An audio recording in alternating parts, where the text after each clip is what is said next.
Part 2, Californication. In Davis's account of the prison industrial complex, she makes mention of the work of Ruth Wilson Gilmore on developments in California. But Davis's book came out in 2002, and 5 years would pass before Gilmore would publish her tour de force on the subject. Golden Gulag, Prison, Surplus, Crisis, and Opposition in Globalizing California is just that, a tour de force.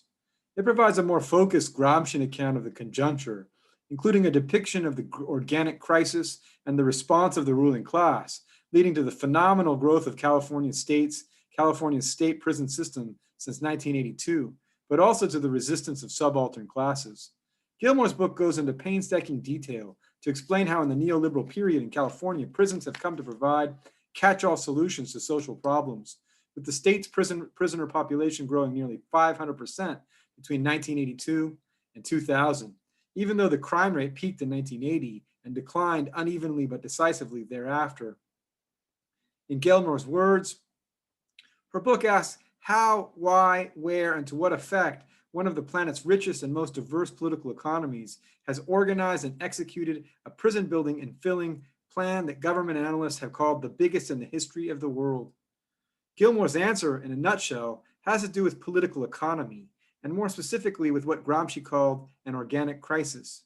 Gilmore contends, in my view, prisons are partial geographical solutions to political economic crises, organized by the state, which is itself in crisis.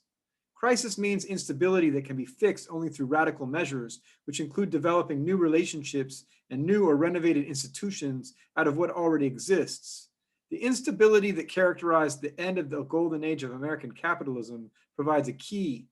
In the midst of such instability, certain kinds of people, land, capital, and state capacity became idled. That is, they were rendered surplus, which led to particular outcomes that are logically explicable, but were by no means inevitable. Gilmore paints a portrait of a new state that emerged as a result of the crisis of the military Keynesian model of the so-called golden age of American capitalism, a new state that built itself in part by building prisons. According to Gilmore, this state used the ideological and material means at hand to remake itself, renovating its welfare warfare capacities into something different by molding surplus finance capital, land, and labor into the workfare warfare state. The result, Gilmore contends, was an emerging apparatus that, in an echo of the Cold War Pentagon's stance on communism, presented its social necessity in terms of an impossible goal, containment of crime, understood as an elastic category spanning a dynamic alleged continuum of dependency and deprivation. For Gilmore, then, the crisis of state capacity became peculiarly its own solution as the welfare warfare state began the transformation bit by bit to the permanent crisis workfare warfare state, whose domestic militarism, she insists, is concretely recapitulated in the landscapes of depopulated urban communities and rural prison towns. Gilmore's account of the organic crisis of the military and Keynesian model commences with the world recession of 1973 to 1975, when the California economy began to come apart. In Gilmore's words, after a false boom in the late 70s, fueled by federal outlays that created jobs in both the military and aerospace industries and at the community level, California entered a new phase of political and economic restructuring in the early 1980s, during which time the bifurcation between rich and poor deepened and widened. She continues, while profits rose, capital's need for new infusions of investment dollars was increasingly met out of retained earnings. Deep reductions in well-waged urban jobs that had employed mostly educated men of color, especially African Americans and Chicanos, overlap with changes in rural industrial processes and a long drought. These forces, she contends, produce surpluses of capital, labor, and land, which the state, suffering a prolonged period of delegitimation, manifested in the taxpayers' revolt, could not put back to work under its declining military Keynesian aegis. However, and here she invokes Gramsci, by renovating and making critical already existing activities, power blocks in Sacramento and elsewhere throughout California did recombine these surpluses and mix them with the state's aggressive capacity to act by embarking on the biggest prison construction program in the history of the world. Gilmore's explication of the economic logic and class dynamics underlying prison expansion in California in response to the organic crisis of military Keynesian order is certainly insightful.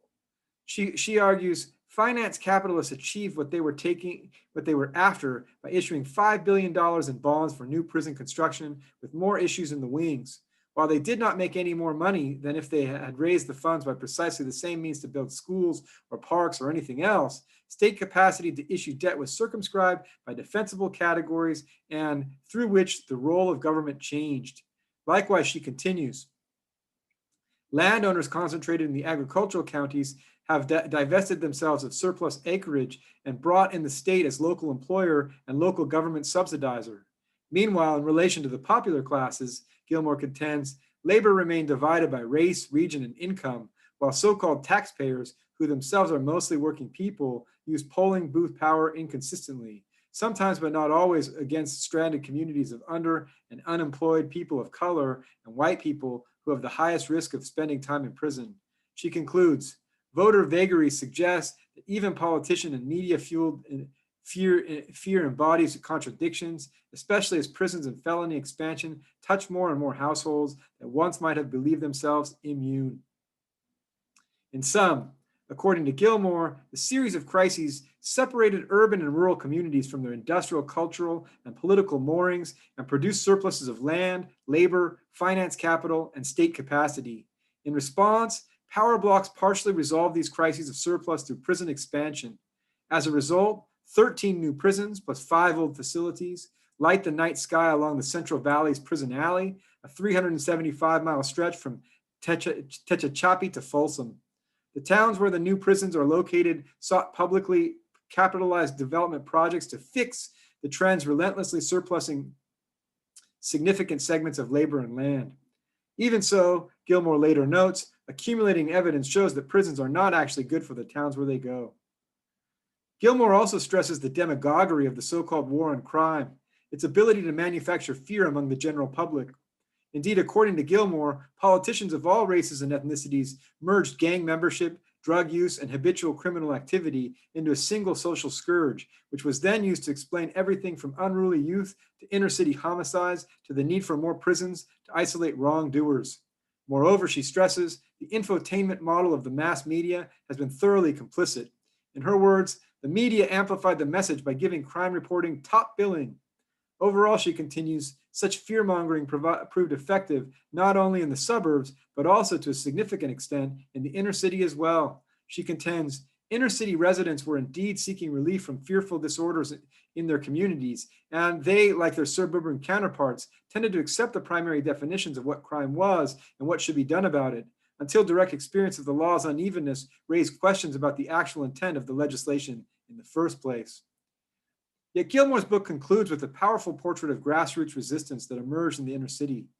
More specifically, Gilmore tells the story of Mothers Reclaiming Our Children, or Mothers ROC, an organization which was neither spontaneous and naive nor vanguard and dogmatic, but rather mixing methods and concepts. It exemplified the type of grassroots organization that, to again invoke Gramsci, renovates and makes critical already existing activities of both action and analysis to build a movement. Gilmore traces the development of Mothers ROC as it evolved from a self-help group that formed in response to a crisis of place, a police murder in South Central Los Angeles, into a parapolitical organizations trying to build a powerful movement across the spaces of domestic militarism. Gilmore's narrative about grassroots resistance is intended to both personalize and generalize the morally intolerable, to highlight objective and subjective dimensions of the expansion of punishment in prisons, the demise of the weak welfare state, and the capacity of everyday people to organize and lead themselves. Gilmore thus centers the agency of working women who refuse the state's criminalization and sacrifice of their loved ones dispossessed by deindustrialization. Gilmore's depiction of such grassroots resistance leads her in turn to pose similar questions to those raised by Davis. With respect to the tension between abolition and reform, Gilmore asks, what are the possibilities of non-reformist reform, of changes that, at the end of the day, unravel rather than widen the net of social control through criminalization? Like Davis, Gilmore highlights the centrality of class dynamics and, crucially, their intersection with racism in identifying the forces that the resistance movement is up against. In Gilmore's words, we ought to prioritize coming to grips with dehumanization, she continues. Dehumanization is also a necessary factor in the acceptance that millions of people, sometimes including oneself, should spend part or all of their lives in cages. And she adds, Racism is the ordinary means through which dehumanization achieves ideological normality, while at the same time, the practice of dehumanizing people produces racial categories. Alongside dehumanization and racism, Gilmore also identifies as a central ideological problem in US society the widespread acceptance of militarism. She argues a sign of militarism's ideological embrace is the fact that all kinds of US-based people believe without pause that in a general way, the key to safety is aggression. The result has been the hegemony of reactionary formulas for framing and addressing social problems. Again, in her words, voters and legislators decided to lock immigrants out of social services, to lock more people into prison for part or all their lives, and to put a personal lock on opportunities in public sector education, employment, and contracts. And yet, Gilmore gleans a strategic insight for a counter-hegemonic response to this reactionary formula. She contends this triple-pronged attack on working people demonstrates the potential for identifying linkages between immigrant, labor, and anti-prison activism. She draws inspiration from Mothers ROC for their ability to use the ideological power of motherhood to reach across social and spatial divides and to challenge the legitimacy of the changing state. The story of Mothers ROC, she concludes, is the story of resistance to racism, which she defines as the state-sanctioned and or extra-legal production and exploitation of group-differentiated vulnerability to premature death, with prison expansion being but a new iteration of this theme. Between abolition and reform. Gilmore's notion of non-reformist reform, of changes that, at the end of the day, unravel rather than widen the net of social control, raises starkly the possibility that the contradiction between the logics of abolition and of reform can be transcended, dialectically synthesized, or reconciled. In her 2000 chapter on the tension between abolition and reform, Liat Ben-Moshe articulates a similar hope. Ben-Moshe interrogates whether it is possible to work for prison reform without being co-opted, and whether working toward abolition means that prisoners will be left in intolerable conditions in the meantime. This tension, she contends, is a key characteristic of the penal prison abolitionist stance. Nevertheless, she insists, despite the seeming chasm between pragmatism and vision for the future of a non-carceral society, the two options are not necessarily binary opposites. Along these lines, Ben-Moshe draws upon the 1974 classic Politics of Abolition, written by the Norwegian sociologist Thomas Mathiesen, which placed reform and abolition on a continuum. In so doing, Ben-Moshe and Mathiesen follow Andre Gors, who very much like Gilmore distinguishes between reformist and non-reformist reforms. According to Ben-Moshe, reformist reforms are situated in the discursive formation of the system as is, so that any changes are made within or against its existing framework. By contrast, Ben-Moshe adds, non-reformist reforms imagine a different horizon that should be realizable for the improvement of humanity and are not limited by a discussion of what is possible at present. In the chapter, Ben-Moshe sketches the connection between two main sites in which abolition of oppressive institutions is in effect. One is activism around the abolition of the prison industrial complex, and the other is the move to close down institutions for people labeled mentally retarded or mentally ill, known as deinstitutionalization. Ben-Moshe notes that in contrast to the constant expansion of prisons in the United States, the deinstitutionalization of psychiatric hospitals has been a major policy trend in most states since the 1950s, and she therefore contends that the deinstitutionalization movements in mental health and developmental disabilities could be construed as historical models to guide us through the transition to decarceration and prison abolition. As we have seen in the work of both Davis and Gilmore, Ben-Moshe emphasizes that prison abolition is a broader critique of society. In this regard, she points out that the parallel with the resistance to incarceration in mental institutions and psychiatric hospitals, which also arose from a broader social critique, that of medicalization and medical authority. Closure of such institutions, she stresses, must be part of a larger project of creating a more just society. Indeed, according to Ben-Moshe, closure of repressive institutions such as mental hospitals and prisons can be conceptualized as a necessary but not sufficient action on the road to abolition. Abolition, therefore, is not the same as mere closure, since the mere closure of prisons and large institutions does not necessarily entail a radical change in policy, attitudes, or the lived experiences of those incarcerated. Indeed, for Ben-Moshe, closure in itself is still embedded within the same circuits of power that created such institutions, unless there is an epistemic shift in the way of community, punishment, disability, and segregation are conceptualized. Abolition, by contrast, entails a positive program. In Ben Moshe's words, it is about creating a society free of systems of inequity that produce hatred, violence, desperation, and suffering. In such a society, the idea of caging people for wrongdoings, will be seen as absurd. In this regard, she again invokes Thomas Mathiasson, who conceptualizes abolition as an alternative in the making. The alternative lies in the unfinished, in the sketch, in what is not yet fully existing. The alternative, according to Mathiasson, needs to both contradict and compete with the old system it is trying to change or replace. Ben Moshe warns the reformist reforms can and have led to the expansion of the prison industry.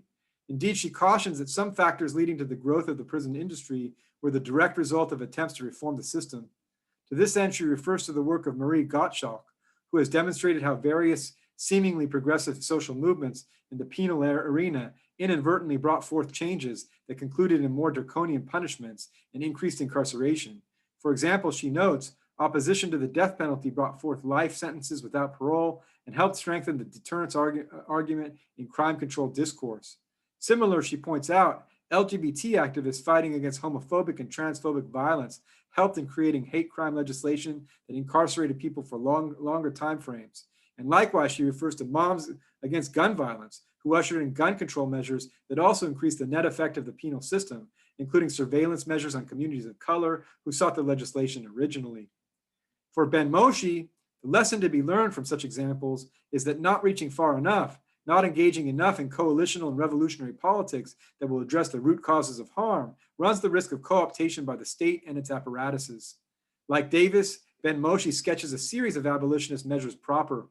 Among these, she speaks of a strategy of abolition by attrition, the first component of which is decarceration, that is, the release from current carceral spaces and mechanisms as many prisoners as possible by such strategies as abolishing parole, releasing prisoners perceived as requiring supervision into community peer groups, substituting prison time with restitution to victims, pushing for release of prisoners convicted for victimless crimes.